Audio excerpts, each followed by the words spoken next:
walk side by side.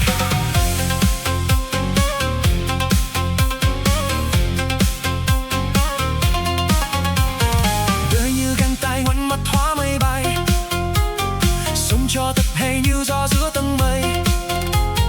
Đừng phục hôm nay, đừng phụ đất trời này. Cherish every single pleasure. Hết sự nổi trội mấy ai thấu được sự đời. Nắng chén cùng gió mỉm cười giữa cuộc trời. Được mất rồi thôi lòng mình cứ nhẹ vời. Live my life to the core. Kiếp người vòn vẹn mấy mươi niên. Life's but 30,000 days. Lời danh danh lời từ khói nguyên. Fame and wealth fade like haze. Đã bước sơn hà dặm vạn yên. Run through mountains far and wide. Hold my pride, walk side by side.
Life's but 30,000 days. Mưa giông bão táp lướt qua thuyền. Let the storms come one by